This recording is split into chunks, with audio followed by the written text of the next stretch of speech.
All right. Okay, so to understand how streams work, and just I'm going to get this out of the way right now. So people often ask, like, what is a stream technically? Okay. You may know a stream as a river, a creek, brook, um, a wash, perhaps. Those are all synonyms for stream. Okay, they mean the same exact thing. Stream is just the technical term that's used. Okay, so I'll be using the word stream. Okay, just know that stream, stream really, it doesn't imply a certain size of the water body. Okay, anything that runs from point A to point B on the surface is considered to be a stream. Okay. All right. So streams reside in what's called drainage basins. Okay, and you see a picture here of a drainage basin. Basically, a drainage basin is just a large area of land that collects any precipitation that falls on it, including snow melt, and it conveys or transports that water throughout the drainage basin down toward the main stream itself. Okay, so typically what you see with the drainage basin is a main stream that's often referred to as a trunk stream. And a trunk stream will often, as you go further up the drainage basin, so generally up to higher elevations, because remember, streams, just like everything, they flow under the influence of gravity. Okay, so streams tend to originate in higher elevation areas, and then they flow toward lower elevation areas, mainly like sea level or another stream that it dumps into. Yeah, I guess I'll just leave it at that. But these little side streams that you're seeing are called they're called tributaries at first. Then you can see that those tributaries break up into smaller little streams. Those are called sub-tributaries. Okay, those terms aren't important, honestly, and at least not for this class. But basically, yeah, the higher you get up in the drainage basin, the more sub-tributaries you're seeing. So little dinky guys, and they collect any precipitation within a small area, and then those streams run into bigger streams. The bigger stream runs into the main stream eventually. Okay, so that's kind of how a drainage basin works. You can see that at a high point is where two different drainage basins will meet. Okay, and that's called a divide.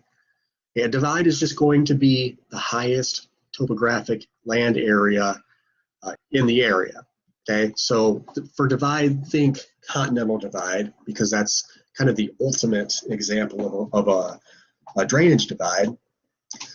Everything that falls on the west side goes to the Pacific Ocean. Everything that falls on the east side goes to the Gulf of Mexico, technically, via the Mississippi. So yeah, the divide is just kind of a high area, and the water that falls will flow one way or the other depending on the shape of the land. Okay, remember that gravity is always pulling water in a downhill fashion, so water is naturally going to want to go downhill. Okay, there are four main drainage patterns. You'll recognize dendritic here because that's the type of pattern that you see most often, including what we typically see in the Midwest. So dendritic, it's called dendritic because it looks like a dendrite, aka a tree. You have the trunk stream down here at the bottom. That's like the trunk of the tree. As you go up higher and higher in the tree, you know that the branches become smaller and smaller until eventually the outermost part of the tree is typically stick size, right? Not branches, but typically sticks and leaves. Same concept here with the dendritic pattern, or yeah, where you have the subtributaries. Those are like the small sticks and the leaves, the outside, the small that collects the small areas of water, and then those drain into bigger streams, and then those drain into bigger streams. Okay? But the key is all that water in the drainage basin ends up in the main trunk stream regardless. Okay.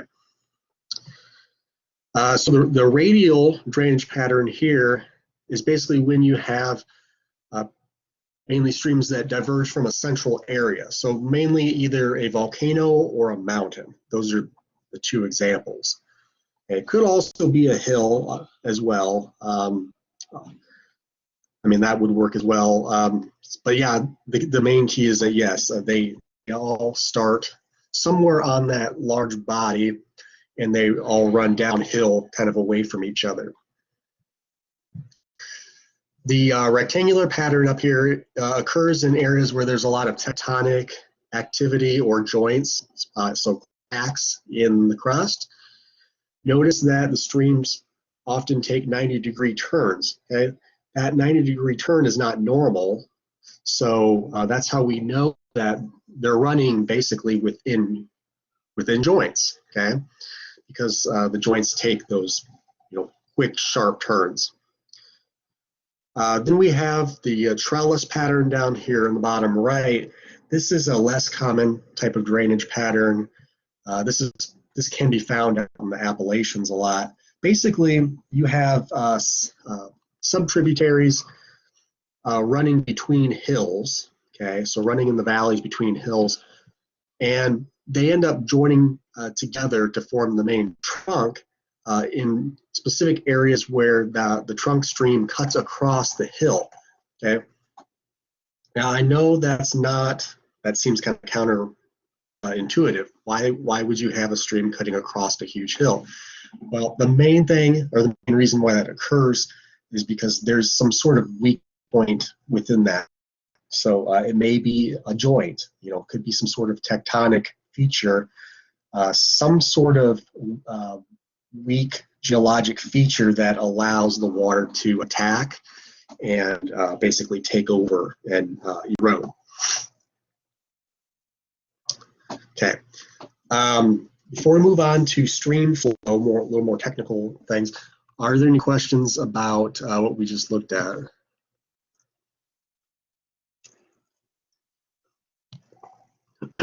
Okay.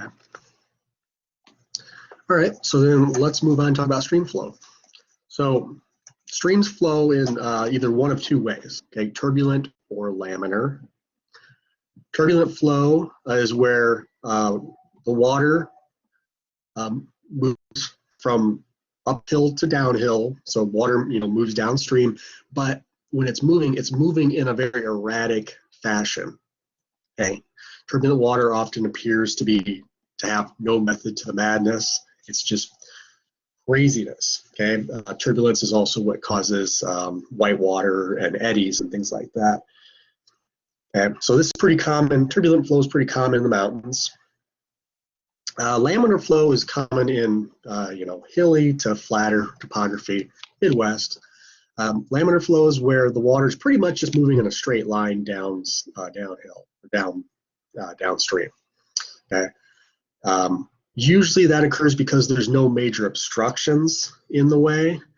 A lot of the reasons why turbulence occurs is because there's big boulders that fall down into the stream, and then the water will hit those boulders, reflect off the boulder, and that'll create kind of these weird erratic eddy looking appearances.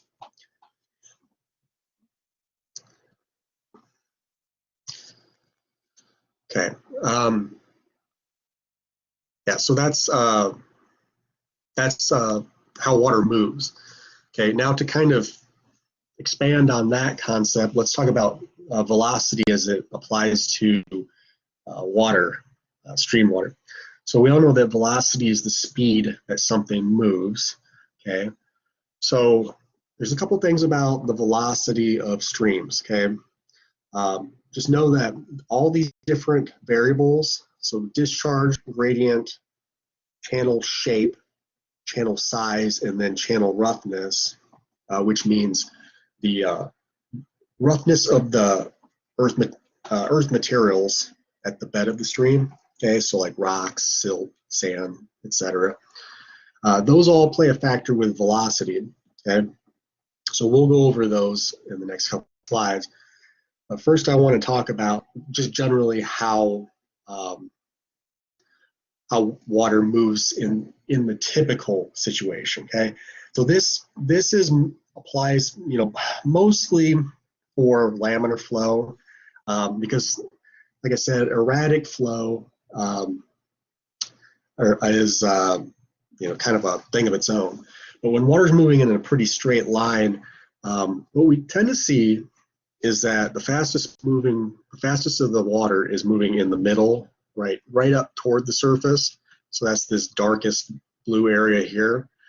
Okay, and then as you go out from the middle, what you're seeing is slower moving water until you eventually get out to the very edge where you have water in direct contact with the bank material and then any of the bed material down here at the bottom of the stream.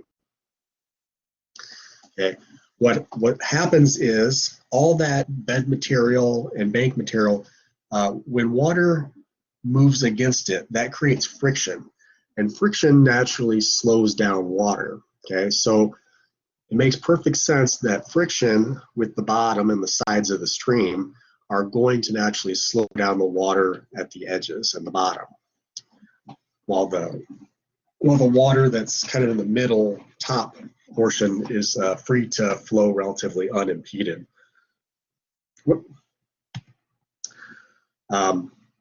Now, also keep in mind that every water molecule is in direct contact with its neighbor water molecules, so there is some friction associated with that as well. Okay, I just want you to know that, but it's not as much friction as what happens on the edges. Okay, so that's when a stream is running pretty straight. When a stream is making a bend or a curve, what happens is that point of maximum velocity shifts a little bit out toward the outer bend.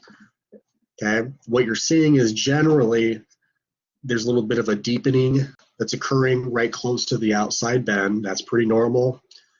And then, of course, we've got the friction along the sides and the bottom. So of course, there's slower moving water, but the faster moving water, like I said, it shifts a little bit toward the outside bend. So we'll keep that in our back pockets for a little bit later in this presentation, and I'll show you, we'll apply it basically.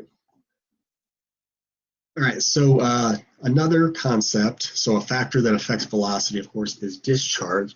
So discharge is the volume of water that's flowing past a given point for a certain amount of time. Okay, so this is like you're sitting next to a stream in a lounge chair, and you've got a stopwatch, and you've got another way to measure water volume. Okay, but just to make things simple, we're just going to leave it at that. Okay, so somehow you magically know what the volume is. Hydrologists use basically machines these days called stream gauges. They automatically collect that information. But anyways, so what you're measuring is how much water is moving past your lounge chair over, let's say, a minute, over the period of a minute. Okay, and that will be expressed in what's called cubic feet per second.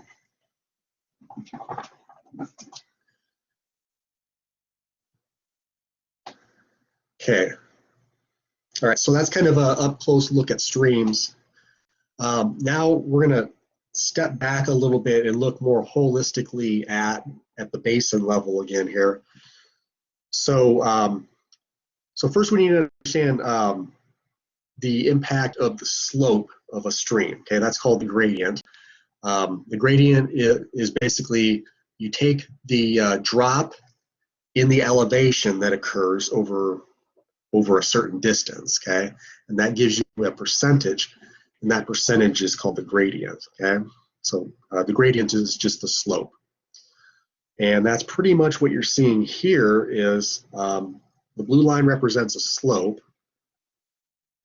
It's referred to as a longitudinal profile because you're looking at it from kind of a sideways view. Okay, but the blue line represents the gradient. And basically what you're seeing is has a very steep gradient up here where it originates. You know, that's probably in the mountains. So it's very steep, has a steep slope. As it leaves the mountains and gets into more flatter areas, and then the Central Valley here, you can see that it really tapers off and becomes pretty flat. Okay, so once it becomes flatter, that means that the gradient is low. Okay, because it's got a lower slope.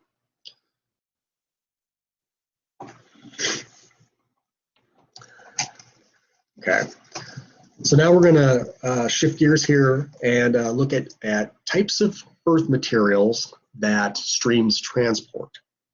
Okay, so those are called loads, load types.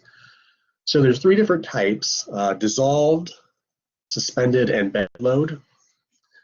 We'll start out with dissolved load. Okay, so dissolved load is the most complex to understand of the 3.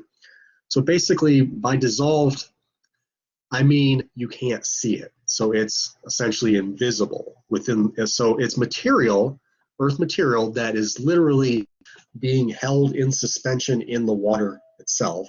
Okay, but you can't see it because it's dissolved, chemically dissolved. Okay, now what causes something to go from a precipitated or solid state to a dissolved state, which again means invisible, is a change in pH. Okay, and calcite is a very good example, the mineral calcite. So what happens is streams tend to be a little bit on the acidic side of the pH scale, usually a 6 to an 8 area, okay, which is pretty neutral.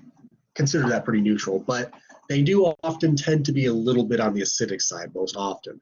And so because calcite is more on the basic side of the pH scale, what happens is that the calcite will basically undergo what's called a phase change from a solid to a liquid as a result of the drop in the pH. Okay, so what was once a solid is now all dissolved material now floating within the water column itself. Okay, so that's a dissolved load, and there's a significant amount of dissolved load in every stream. Okay, but most time it's stuff that can't hurt you, anyways. Like I said, a lot of times especially in the Midwest, it's calcite because we've got a lot of limestone. Okay, the other 2 types of load, suspended load. This one's pretty cut and dry. The sediments are suspended within the water column. Okay, so a lot like the dissolved load, but you can see the suspended sediments. Okay, in this case, it tends to look muddy. Okay, often this muddy surge of water, if you see it looking like this, where it's muddy here and pretty clear down here, that means that there's been a major surge of sediment-rich waters upstream that are moving downstream. Typically, that means flood, like a flooding type situation, or a lot of rain that's picked up a lot of sediments and is now moving those sediments down the stream. Okay, so typically suspended load is silt and sand size material. So if you ever reach down into the bed of a typical stream in our area, a little dinky creek, that we would call it, you'd scoop out a bunch of sand typically. Typically, most of the streams have a sand type bottom, sand consistency. Okay, and then the last type of load is bed load. So bed load is just a larger material. Okay, it's not in suspension. Okay, the bed load remains at the bed. Okay, so pretty much remains in contact with the bottom of the stream or the sides of the stream all the time. And that material only moves during very large flood events, typically, where the velocity of the water and the discharge increase very dramatically. And when you have a major increase in discharge and velocity, that means that the water, the stream itself, is very fast moving, means it's speeding along fast. And so when water moves really fast, it can pick up some big stuff. So even rocks this size aren't an issue. They can get picked up and moved downstream during a major flood. Okay, so another reason why you don't want to mess with streams when they're flooding, because they may look somewhat benign, like there's not much going on except for more water. Well, there is. They're moving super swift and they're carrying a lot of debris. Okay, so never get into flood water. Okay, so that's the types of material that streams carry. Are there any questions on the types of load materials?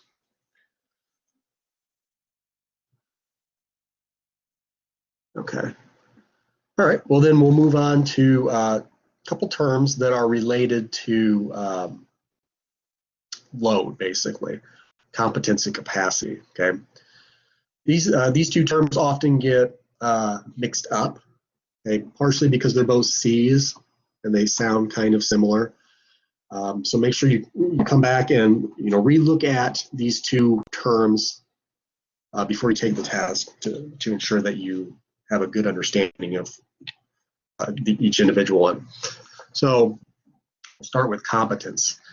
So competence is the maximum particle size that can be transported by the stream. Now by particle size, I mean earth material. So the largest rock or whatever, the largest. Is sand size the largest stuff that can be transported, or is the rock? Maybe it's clay. It all depends on how fast the stream is moving. Okay, so so competence is determined by the stream's velocity, so the speed of the water. And again, the faster the stream water is moving, the larger the material that can get picked up and transported. Okay, then there's capacity. So capacity is a volumetric. So this is something that deals with volume.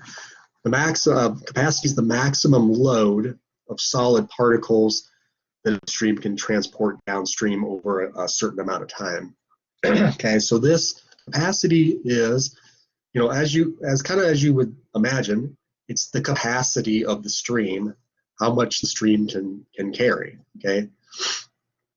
And capacity is determined based on the stream's discharge. So how much water is moving through that stream is what really affects capacity. Okay. So let's see, what else can I add here? So the more water that you have flowing in the stream, the more earth materials you can have that are being transported. Okay. If we're talking about a stream that's just barely a trickle, okay, that's going to have a super low capacity.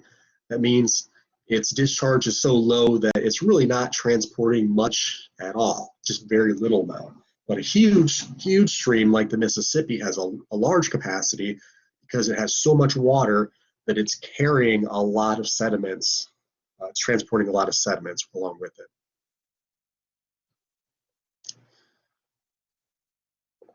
Okay.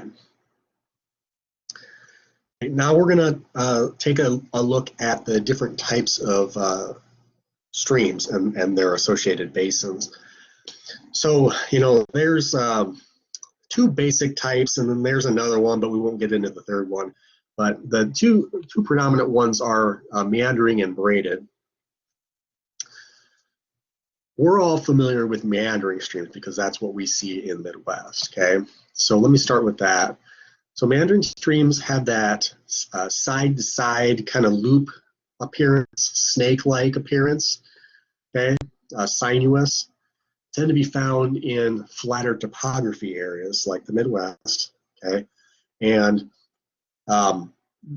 this side-to-side sinuous movement really represents the movement of slow water. Okay, the physics of why meanders occur or why they form, believe it or not, is not well understood even today. Okay, it's something that's baffled both physicists and geologists for years.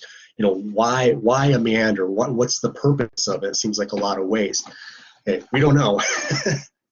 But anyway, so with meandering streams, yeah, they have that sinuous appearance, and they tend to be moving slower. And because they're moving slower, because their velocity is slower, they tend to be moving smaller materials. So mainly sand, silts, and clays.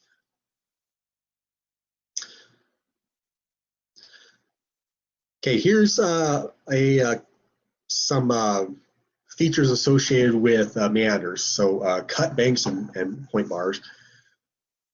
So a cut bank is the outside bend of a meander. Okay, so where you have that curving occurring, that outside bend is the cut bank, and as the word implies, that's where the outside bank, is cutting, or it's being actively eroded. Okay.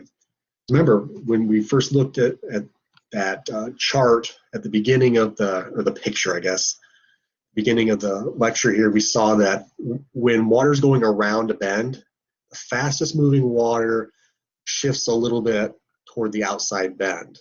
Okay, and because that's the fastest moving water, it's naturally going to be the most erosive. Okay. Okay, on the opposite side of the bend, so the inside of the bend, is deposition actually occurs, sediment deposition, and this is called a point bar, also known as a sandbar. Okay, so because water is moving the slowest on the inside bend, naturally there's going to be a deposition that tends to occur.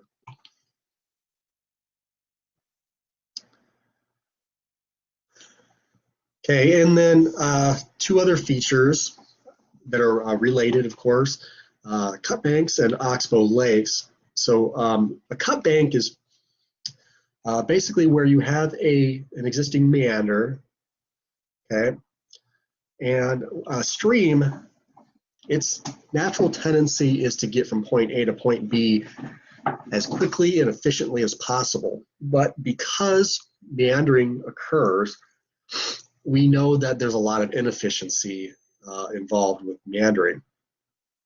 So it is a stream does naturally want to get away from meandering, and by doing so, well, the way that it does do so, rather, is by eroding out this little neck of land. Okay, so we know that erosion is occurring on the outside bends of the turns. Okay, so right here, and then right here, active erosion is happening. So over time, this little neck is going to just be fully eroded away, and then that stream is going to run straight. Okay, so it's going to straighten itself out, knock a little bit of distance off of its travel to the sea. Okay, so that's what a cutoff is, where it cuts off the meander and no longer needs that meander. Now, the old meander essentially gets filled in with sediments, which you're seeing right here. So sediments will fill in the former channel and create kind of a horseshoe-shaped lake called an oxbow lake. Okay, those are pretty common on Mississippi and Missouri. Yeah, I think that's about it for those. Okay, so those are some features of meandering streams. The second type is called a braided stream. And these you're going to typically find at the bases of mountains, and in the U.S., the Great Plains. So it's pretty much like, you know, Denver over through central Nebraska as a typical area where you can find braided streams in the U.S. Okay, because the slope of the land isn't as flat as it is in the Midwest, even though we often think of like Nebraska and Kansas as, well, all the Great Plains as being super flat. It's actually not. It's actually a very gradual uphill incline up towards the base of the Rocky Mountains. So if you take out a topographic map, you'll see that, yeah, it's flat essentially, but it's at an incline, very gentle incline over long distances. So that's where braided streams reside, typically. A little bit steeper terrain than compared to where the meandering streams form, but not mountainous regions, okay?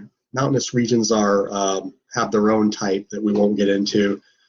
Just kind of a very, yeah, I won't get into it. So the thing about braided streams here is that you'll notice that they're very wide and they're very shallow, okay?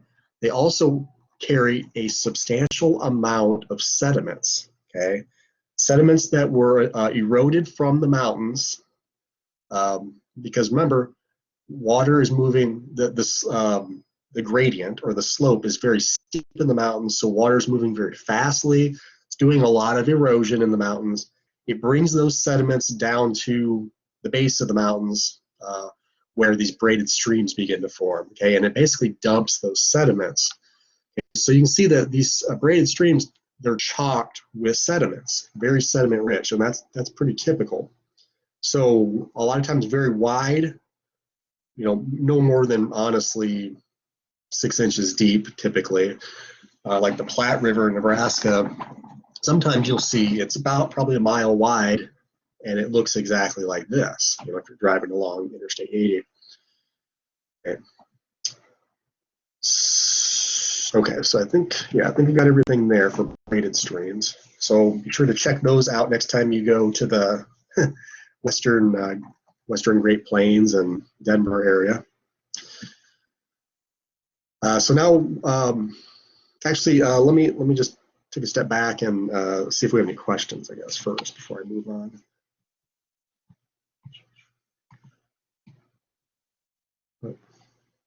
Okay, no questions.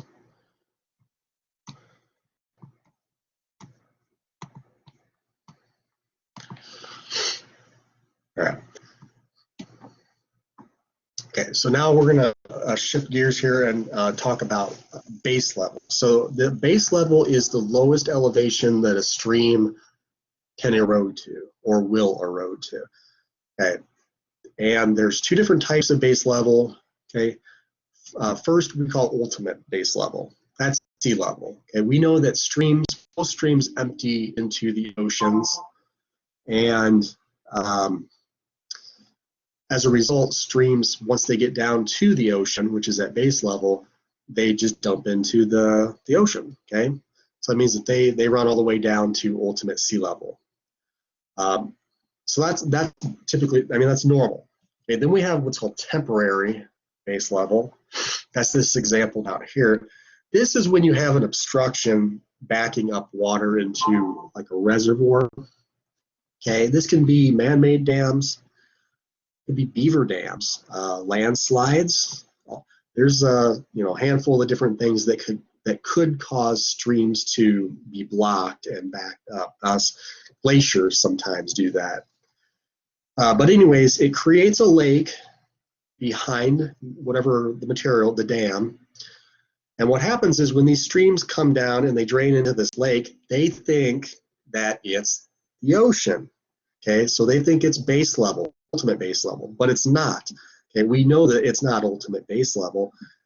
The dam is basically fooling the stream into thinking that it's the sea when it's not.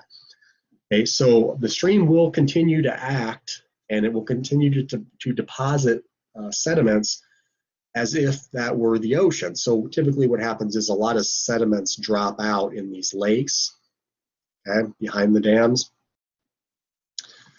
And then if they take the dam out, or like the landslide material erodes away, or the beaver dam gets destroyed, whatever, the lake water will drain out, and then the stream will realize, oh, that wasn't the ocean after all, and so it will begin to actively and vigorously downcut or erode into the sediments that it had just deposited and begin to carry them out towards the ocean. Okay, so that's kind of the difference between the two different types of base level. Oh, okay. All right. So yeah, I guess that's the end of the stream surface water look at. Before I move on to groundwater, are there any questions about surface water?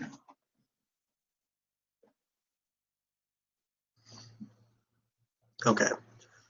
All right. Well, then let's go ahead and move on. Talk about groundwater. So, Quick question. okay, go ahead. Is the aquitard considered unsaturated or saturated or both? That's kind of a gray area. So an aquitard, which is what's called an impervious layer, they're typically filled with water as much as they can hold, but the thing is they don't hold much water at all. That's what makes them an aquitard. So I would say yes and no to that question. It's really more of a complex answer, I guess.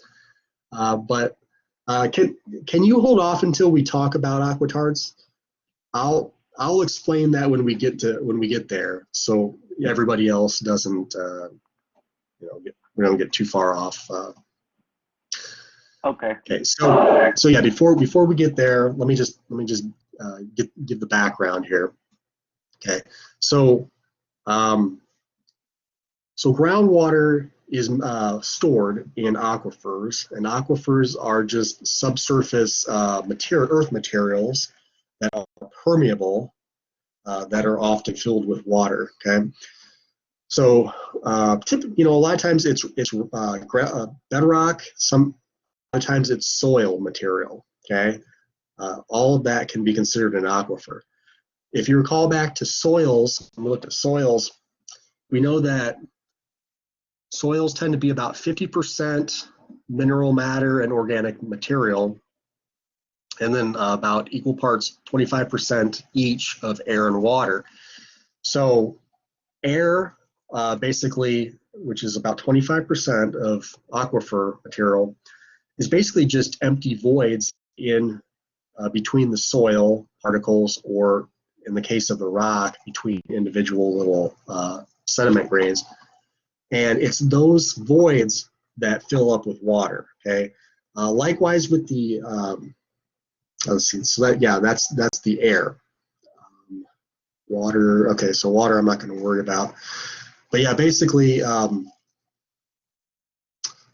voids will fill up with water, and the water will drain out as needed, depending on how the aquifer is behaving. So. So there's two different types of aquifers. The bottom part of any aquifer is going to be called the saturated zone. Okay, this is where all that empty void space, all that empty airspace is fully filled with water. Okay, then you're going to have an area above it, closer to the surface level, is called the unsaturated zone. Okay, this typically is not fully filled with water. It'll often contains residual water, but it's not fully filled. That's the important part. Yeah, that's called the unsaturated zone.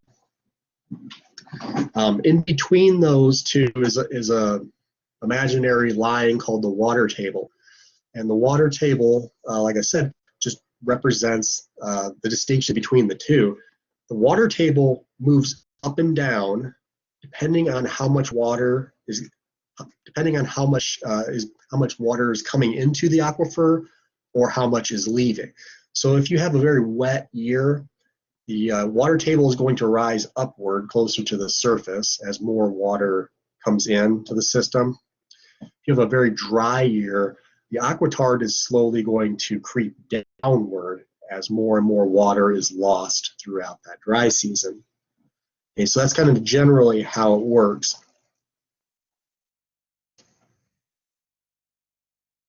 Okay, so here's two other terminologies that are often confused with each other, probably because they're both P's. They do sound kind of similar. So porosity and permeability. Really, if you're having trouble differentiating between these two, just look at their base words. Pore for porosity and permeate for permeability. So porosity is the amount of pore space or empty space that's found within any aquifer material, okay? So in this picture, we can see there's a pretty good amount of pore space in between these sediment grains. That means that this particular aquifer has a higher porosity. It can store a lot more water. This one here, all the pieces fit together a lot better so that there's very little pore space, and that means that the porosity is quite low in that case. Okay, so remember that porosity is related to volume, okay, or amount, the amount of groundwater that's being stored. Permeability is the ability to move water through interconnected pore spaces. So basically permeate means to move, permeability. So what is the water's ability to move through this aquifer material? Is it easy or is it hard? Okay, if it's easy, it moves quickly. In a situation like this where, you know, it's packed pretty good and there's a lot of obstructions, you can see by this red line that the movement of water is pretty zigzagged and messed up. That would typically represent a lower permeability because the water is having a really difficult time moving through this material. If this material had, you know, pretty straight path, that would be a high permeability, okay?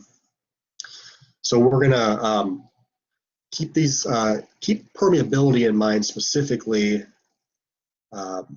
actually both, as we, when we do talk about the aquitard concept. Okay, which is now, I thought it was a couple slides down. So what can happen is impermeable material, mainly I mean clay, because clay, it has a, interestingly enough, it has a high porosity, so it has a lot of pore space in it, but it's very impermeable, okay? And because of that, anytime there's a clay layer found within aquifer systems, that clay layer acts as a barrier, okay? So aquitard, or confining layers is another term that's used. And all the aquitard does is it just blocks water from moving between the different aquifers. It just really acts as a barrier. Okay. So that brings me to to talk about a different type of aquifer, which is called a confined aquifer. Okay, so these confined aquifers, they have aquitards that are typically on top and below. So two different aquitards, and as a result, so you have one above. Okay, so in this picture, it's the dark brown would be like clay material. It would be the aquitards, okay? So you can see there's some above and there's some below.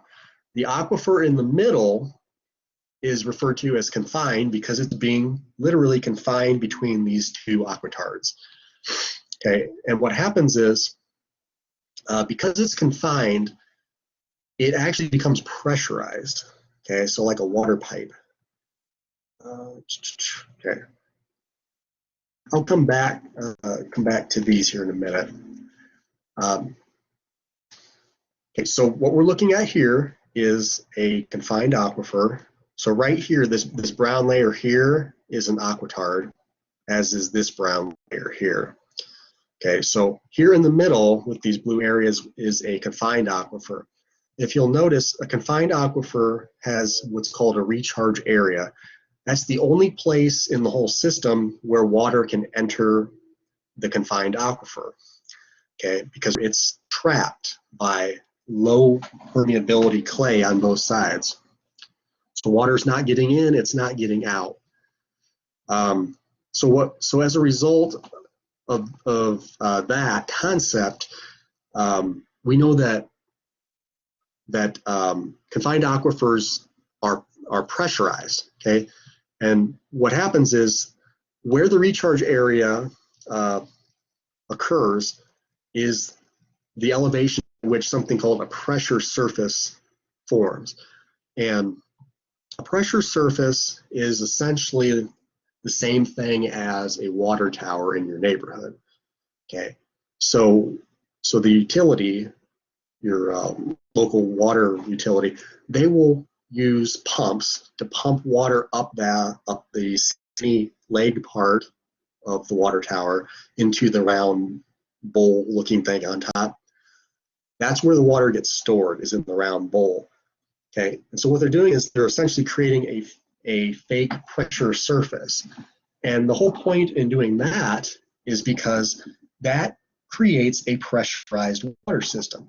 So anytime you have a liquid higher up, that basically puts pressure down on top of the water that's below it, and that's what creates the pressure. So that's what creates the water pressure that drives water through the pipes into your house and out the faucet.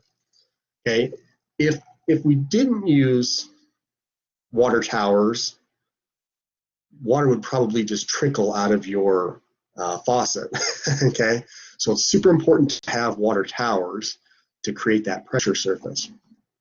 Okay, same concept. You've got the weight of the water pushing down on the rest of the water within the confined aquifer. Okay, and so one thing that can happen is if you drill a well into a confined aquifer, that water will actually come up the well and it will shoot up into the air, like right here. Same thing. These are called artesian wells. The water will shoot up into the air, and the water height is dependent on where the pressure surface lies. So the pressure surface is right here at the very top of where this water is shooting up. So the more pressure that's exerted, the higher the pressure surface is going to be typically, and the higher the water is likely going to shoot up. Okay. And then another thing to keep in mind is that for artesian wells, these things, they're not geysers. Okay, just something to remember. Okay, so let's go back to our question about aquitars. Did I explain it, or do you want me to elaborate? You explained it. Okay, good. Yeah. Oh, I know what it was. So yeah, with the clay, which is your typical confining material. So clay is a very unique type of sediment material where it's very, very fine grain. We're talking like dust size. And clay also expands when it gets wet, as we all know. And when it dries, it contracts and then cracks. Okay. So basically what clay does is it will soak up water, a lot of water, but it won't let much water flow through it. Very little amount, if any. So that's why I say, a confining layer could technically be considered saturated or unsaturated. It's really both, kind of. It's one of those really an oddity, I guess. Okay, good question though. And then I'm going to go back and talk about some other groundwater features here. So these are mainly terminology.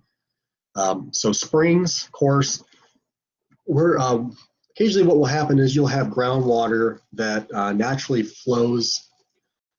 As groundwater is moving, it might intersect a hillside, okay, or basically the ground surface.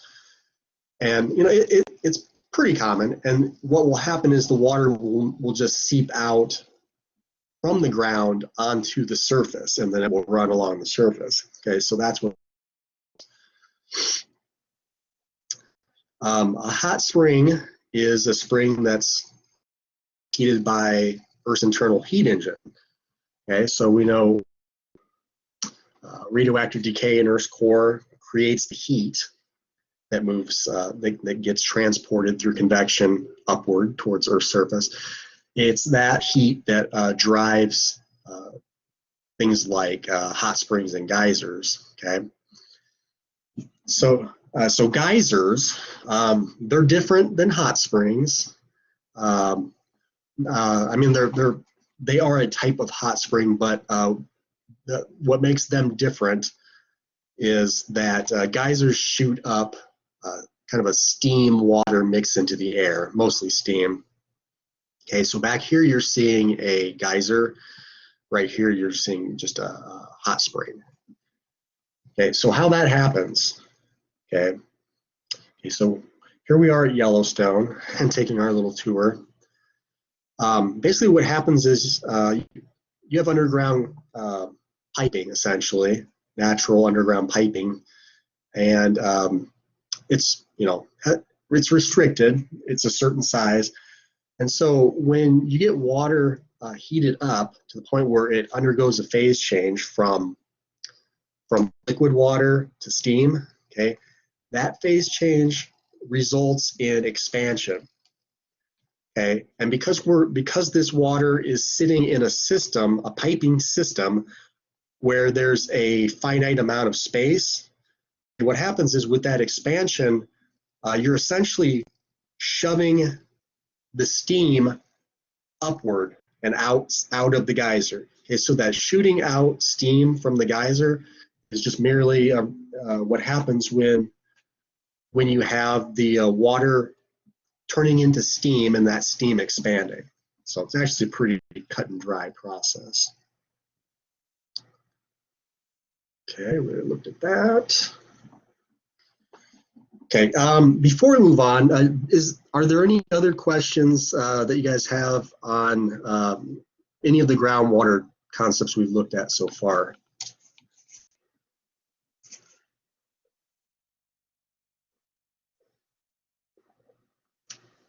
Okay. All right. Well, then let's go and talk about wells. So, of course, our municipalities, they have drilled wells down in the groundwater to collect drinking water.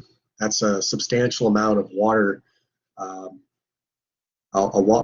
Main type of water source in the Midwest oftentimes is groundwater because it's relatively plentiful. But I will warn you guys that groundwater in general around the world, as population is increasing, groundwater is declining. So what we're seeing is the water table lowering as more and more water is taken out of the ground than it's replenishing. Okay, so that's a environmental issue that we're having to deal with presently and most certainly in the future. But anyways, so for our wells, basically all you do is a well, or just a hollowed out tubing, is drilled down through the water table into the saturated zone. Okay, and then the water, the outside of the well, what's called the casing, allows water to trickle in to the well. Okay, so that's kind of how structurally how that happens. Now, when they go to pump the water out, of course they use a electric pump to pump the water out of the well. But what happens is when they're pumping, if you'll go down to this bottom picture, you'll see this kind of strange V-shaped form. Okay, that's called a cone of depression. So this cone of depression forms as a direct result of drawdown, of pumping. Okay, and basically, if you get too much pumping, like I said, you'll get wells will dry up. Okay, so for instance, this well here and this well here, notice that because of this big well in the middle, That's sucking out a substantial amount of water to be used as irrigation. But as a result, it's created such a massive cone of depression that Farmer Johnson's well over here has gone dry. So his well is now, the bottom of his well is now above the water table. So it's dry. He can't get any more water out. Okay, so that's kind of the situation I was describing just a bit ago. It's kind of what's happening with excess withdrawal of groundwater. Okay. And I think this is the, okay, last concept, a couple slides. So the last concept is caves or caverns. Okay, so these are formed in the groundwater environment. More specifically, caves form in the unsaturated zone, okay? So basically,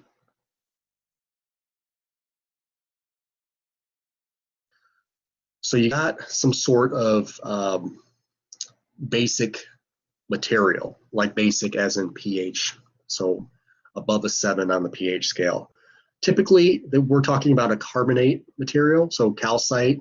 Calcite's the big one, though there's other materials that, like gypsum, salt, halite can also do the same thing. But in the Midwest, we see this emanate as caves that are produced as a result of limestone essentially being dissolved.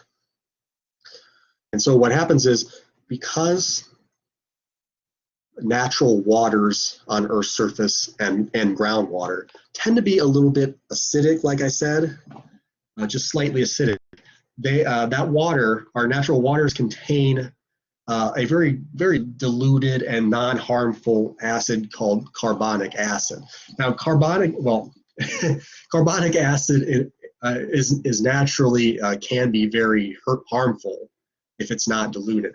In Earth's waters, surface waters, carbonic acid is very, very dilute, so it's not going to hurt anybody, and it's found in all surface waters. But what happens is, when you get carbonic acid in streams in direct contact with limestone, which is calcite, you start to dissolve that calcite. Okay, so you're basically turning solid calcite into a dissolved load material that we saw with streams. So it dissolves the calcite, turns it into dissolved load, and then the stream takes that dissolved calcite and transports it downstream somewhere else, wherever it may be. So what you're left with is a little bit of a void every time. Every little piece of calcite that gets dissolved creates a little bit larger void. So over time, millions of years, you get caverns, caves.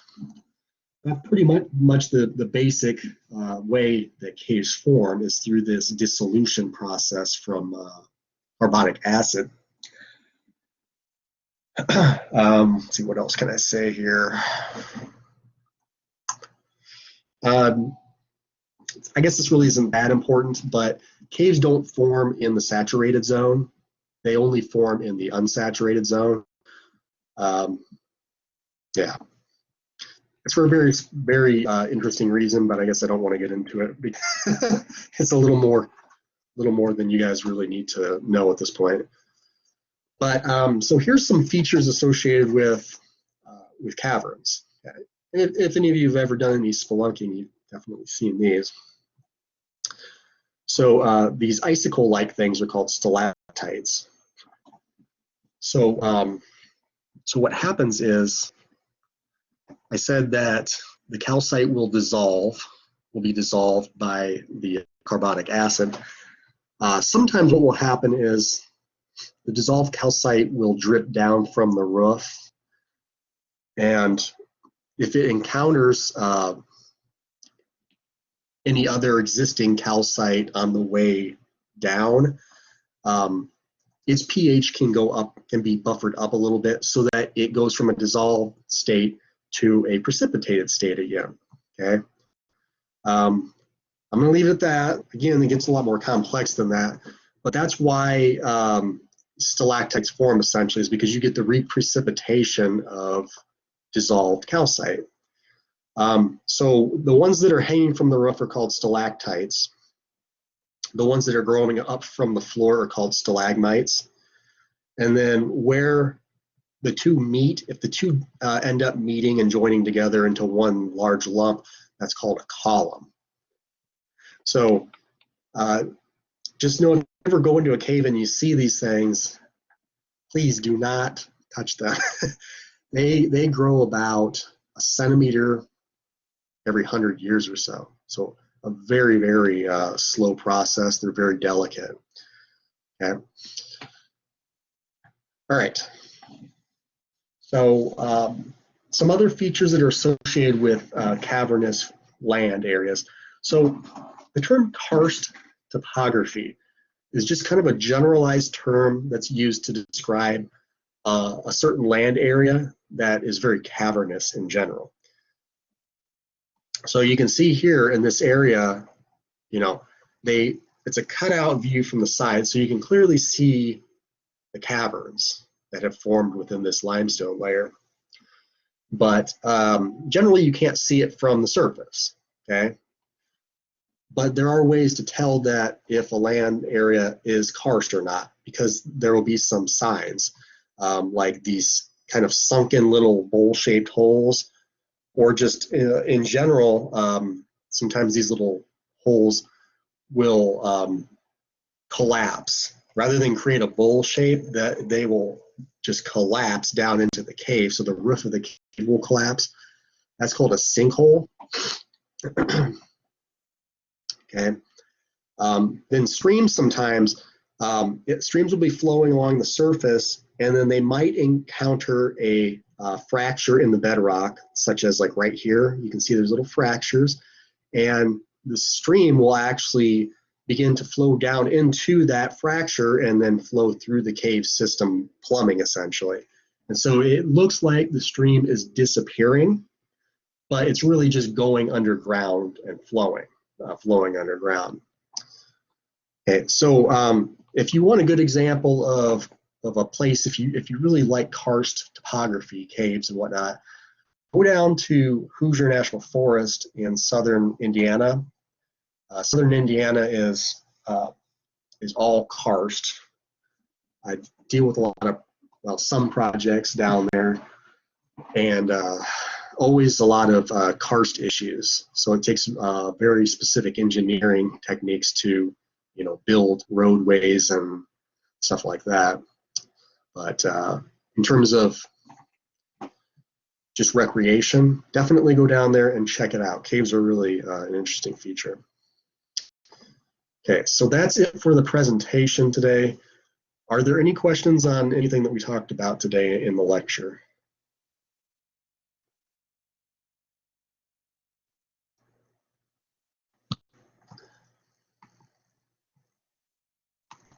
Okay, let me see here.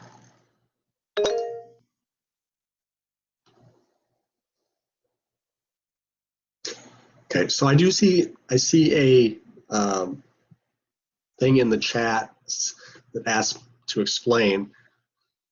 If that's still necessary, please let me know. Just tell me what you want me to explain.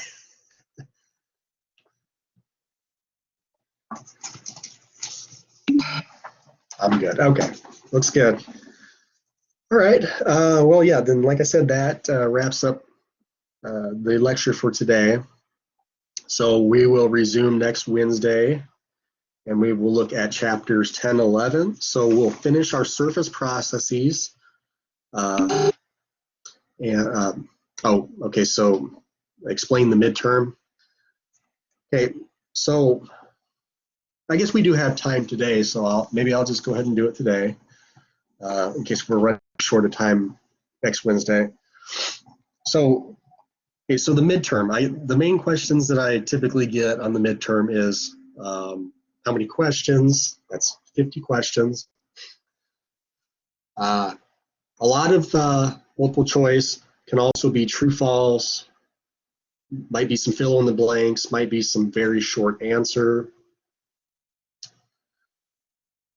Nothing that's too outrageous, okay? Remember, it's open book, open notes, and you have several hours to do it. So there's no need to rush it.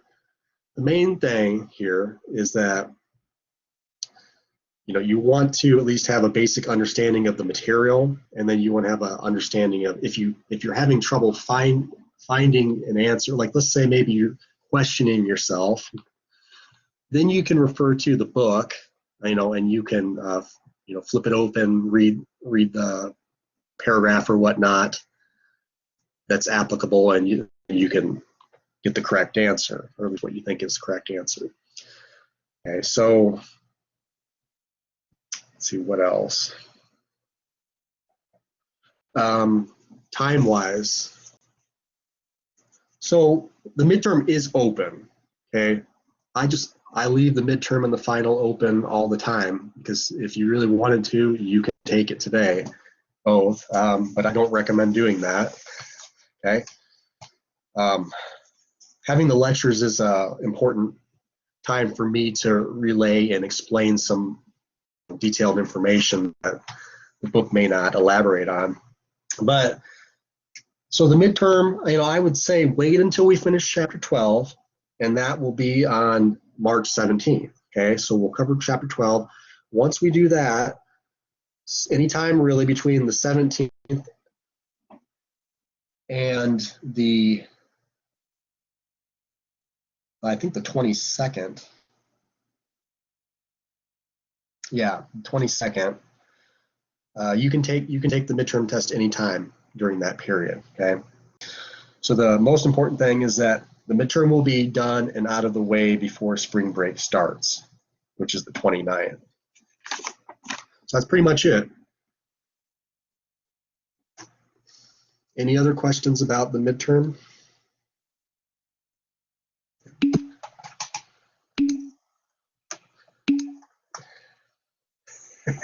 So the timing, yeah, I think it's 4 hours, more than enough time to answer 50 questions. Okay. If you're having test anxiety with the timer, put a piece of electrical tape over the timer on your computer. It actually does work well. Okay.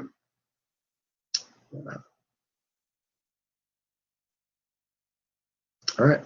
Well, that looks like it for questions. So like I said, we'll resume next Wednesday, and we will cover chapters 10 and 11. So everybody have a good weekend. Thank you. Have a good week.